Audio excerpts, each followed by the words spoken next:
church, who's she's become a great friend of the movement as well. She's given her time to help us attract the publicity where the media would like to shun us a lot of the time. So that's brilliant that she's come on board, helped us with our press conference, helped us to build for today.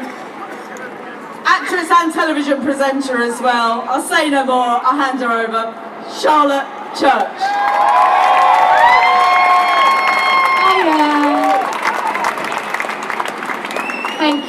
Thank you very much for letting me speak here today. I'm going to read because otherwise I'll waffle on for donkey's years. It's so heartening to see so many people here. I'm not going to take up much of your time, but I do want to talk to two specific groups today. The first is those economists, academics, journalists, lawyers, public figures, celebrities, artists who consider themselves progressive. We need to stop genre-defining our politics and harking back to old ideologies and start talking about the future of government, the future of democracy, our children's future, how we can be innovative in our thinking, how we can captivate the attention of the disengaged demographics, how we can re-engage those at the most disaffected, desperate fringes of society, many of whom were convinced to vote for a new age fascist party by chicken-licking trickery from an ale-swilling pinstripe Enoch Powell.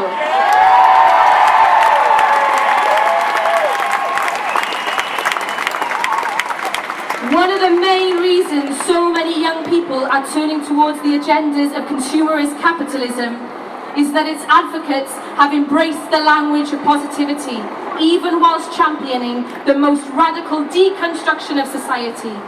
David Cameron's neoliberal vernacular is aspirational. It rewards entrepreneurship. There's a romanticism about it. When I was a kid, that romance was always a lefty thing. The model of capitalism is built on aspiration and driven by innovation. But my God, is it destructive. On the flip side of laissez-faire economics is the big lie that this country needs tough management, harsh decision-making, austerities. What this country needs is economic stimulation. Most economists around the world would say the same.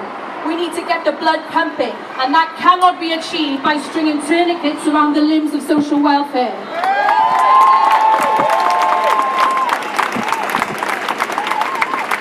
If a mother cannot afford to feed both her children, does she choose one to feed and leave the other to starve?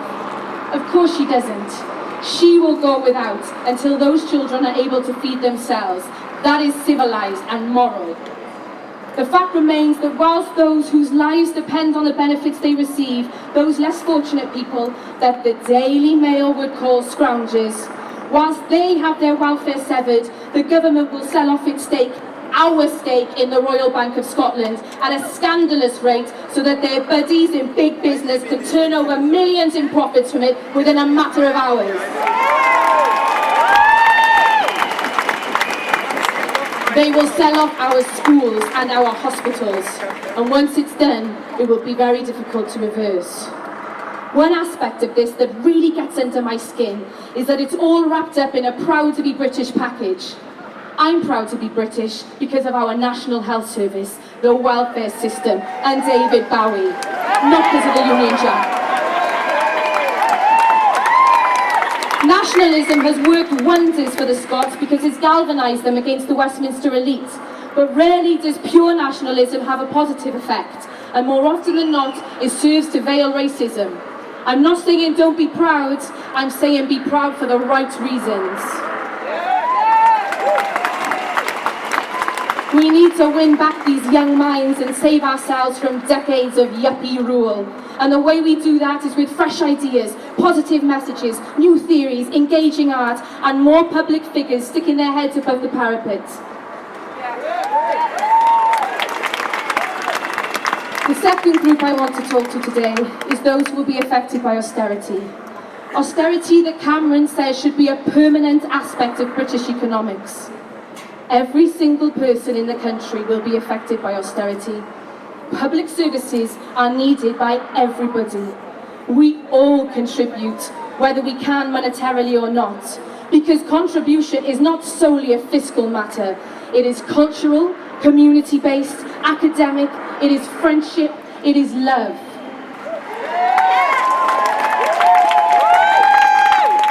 If you are a disabled person, unable to work, whose benefits are in danger of being cut, don't you dare think that you don't contribute. Your existence brightens the lives of other people every single day, and that is worth so much more than the ability to pay tax.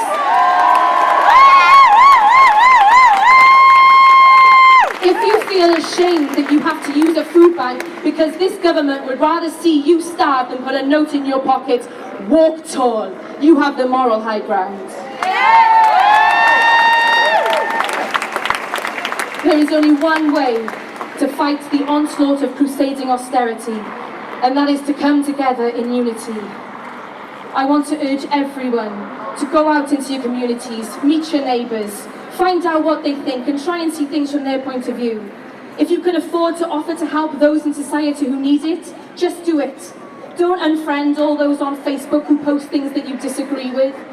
Challenge them, engage them in debate, but kindly and with reason on your side. You never know, you might just change someone's opinion.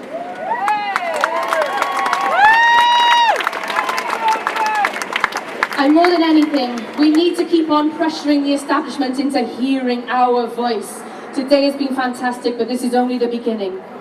Ultimately, the government's endgame isn't cutbacks to pay off debt. What they want to do is completely restructure our economy, shriveling the public sector, selling our democracy to private companies in the form of TTIP, academies, G4S controlled prisons. It is an ideological plan that is irreversible.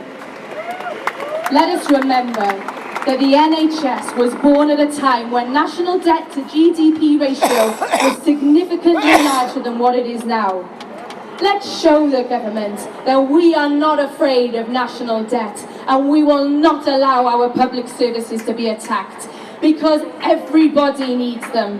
Whether you are black, Asian, white, homosexual, heterosexual, bisexual, transgender, questioning, disabled, able-bodied, autistic, well-educated, a dropout, Muslim, Sikh, Hindu, Christian, Jewish, Buddhist, English, Scottish, Irish, Welsh, an immigrant, a small business owner, a single mother, a single father, a childless couple, a child without parents, a nuclear family, a police officer, a politician, a journalist, a CEO, unemployed, a teacher, a nurse, a brain surgeon, a student, a convict, a pensioner, an under 18. Whether you claim benefits, whether you pay taxes, we all need a strong public sector.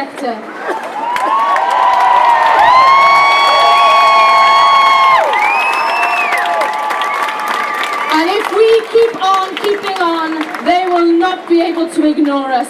We will not be silenced. Thank you.